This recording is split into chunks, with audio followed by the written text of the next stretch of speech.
growing back and forth now over one of the most controversial issues in America as the Democratic governor of Virginia is defending his remarks about late-term abortion and a bill there. Here's what Governor Ralph Northam, a former pediatric neurologist, said yesterday on radio. Third trimester abortions, these are done with the consent of obviously the mother, with the consent of the physicians, more than one physician, by the way. And it's done in cases where there may be severe deformities, there may be a fetus that's non-viable. So in this particular example, if a mother is in labor, I can tell you exactly what would happen. The infant would be delivered, the infant would be kept comfortable, the infant would be resuscitated if that's what the mother and the family desired, and then a discussion would ensue between the physicians and the mother.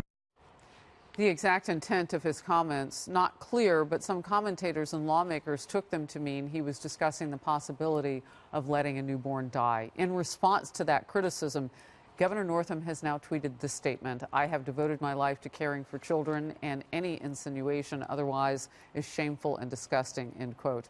Today, Republican Senator Ben Sasse of Nebraska responded to Governor Northam in this statement: "What's shameful is that you're too cowardly to say point blank that it's wrong to leave babies to die after birth. You could have said that yesterday, but because you're terrified of an extremist pro-abortion lobby that now defends even infanticide, you're still ducking." This uproar in Virginia comes as the governor of Rhode Island gets behind a push for late-term abortion legislation, and after New York's Democratic Governor Andrew Cuomo just last week signed a bill dropping restrictions on abortion. Governor Huckabee, where are we going? To hell in a handbasket is where we're going. This is uncivilized. It's uncivilized behavior to have a fully developed baby and we take the baby's life at the point of birth. I mean, this is not a political issue. This is not Democrat, Republican. It's not left or right. This is up and down. We're either going to respect human life and believe that every person is equal, or we're going to go back to the horrible days in history where some people were more equal than others, and we did not respect that every human life has intrinsic worth and value. And when we do that, we take ourselves on a road from which we cannot come back. And I pray to God that this gets out of the realm of the political back and forth, and we look at it from a human rights perspective, an issue of personhood, not an issue of politics, but whether or not when 23 chromosomes from a male and 23 from a female come together and create a human life, do we believe that the personhood that's created in that moment matters? And do we protect and honor that human life? Or are we to believe that we can choose some life to be more valuable than others? And God help us when we ever say, this person has value, this person doesn't. This person we keep, this person is disposable and expendable. We no longer will be able to say, God bless America. We will only be able to say, God forgive America. Here's what I don't understand, if I can, ask everybody their opinion on this. If killing a pregnant woman is considered double homicide, double murder, then how do we look at this differently? I guess that's just a question I have a hard time wrapping my head around. You mean if it's two lives at well, that right, point, but how do you separate out now? But it's still considered murder then. It's an interesting question. And I know, tis my fate in life on the couch to be the one to defend Governor Northam's comments and the bills in New York and Rhode Island, which I think do a lot of good in protecting a woman's right to control her own body and what the Supreme Court intended with Roe v. Wade here. But the reason that it's different than murder is murder comes with malice, and these late-term abortions are occurring when the life of the mother or the life of the fetus is in danger. And Governor Northam's clarification made clear that the baby that he was discussing was not viable. We would have lived maximum a couple hours outside of the womb. So this isn't about leaving babies to die.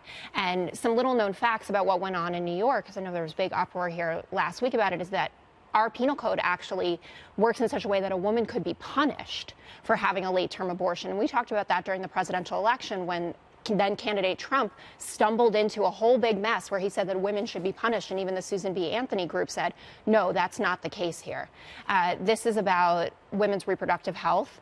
It is about privacy. It is about ensuring that states are in step with what Roe v. Wade intended when we see rollbacks of women's protections in Ohio. All right, I want to stop there before you. There's nothing reproductive about the death of a baby. But it's not the death of a baby, Governor. Yes, it is. That is not a viable fetus. Wait a That minute. it's not. We say viability is interpretive, and Really? Because I thought viability meant is it going to live or is it not going to live? if it lives, it lives. If it doesn't, then let But the God be the doctors judge. in Virginia, 3 medical professionals actually have to deem that you should have this procedure, and that's what that bill was trying to override because it was too onerous for you to have to go to 3 different people. But I thought Democrats believed in science. Biologically, it is not a part of a woman's body. If it was, it would have the exact DNA of the woman. It would have the same blood type. It doesn't.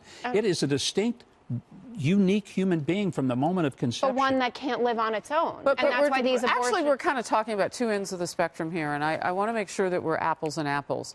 So you guys are now talking about conception in the beginning. Well, what the governor these I'm not. bills I'm are talking about term.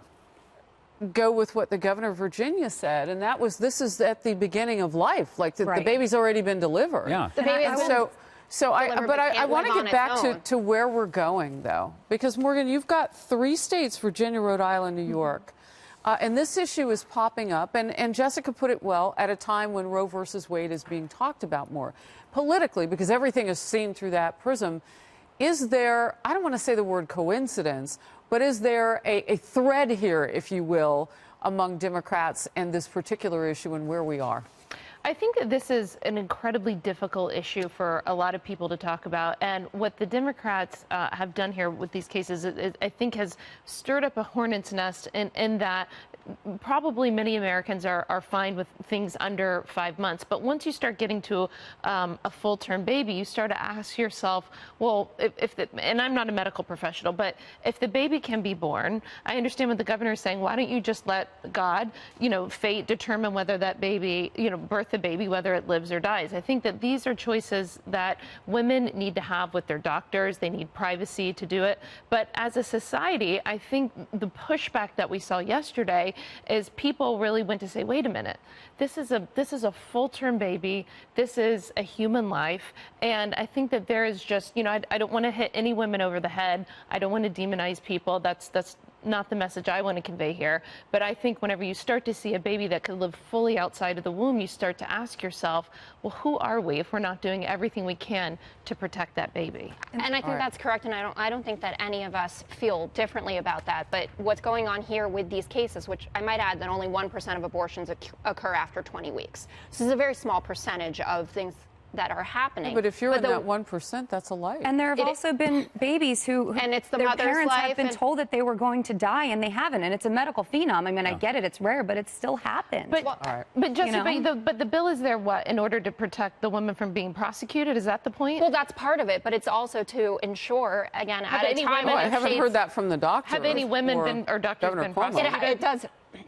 It does happen rarely, but it has happened in some instances. And again, Roe v. Wade is the law of the land, and Governor Cuomo and the governor of Rhode Island are trying to ensure that our states are in step with the protections afforded by the Supreme Court, that women have the right to make their own health care decisions between them and their doctor, and that they have the right to privacy. And it is a very small percentage when this happens.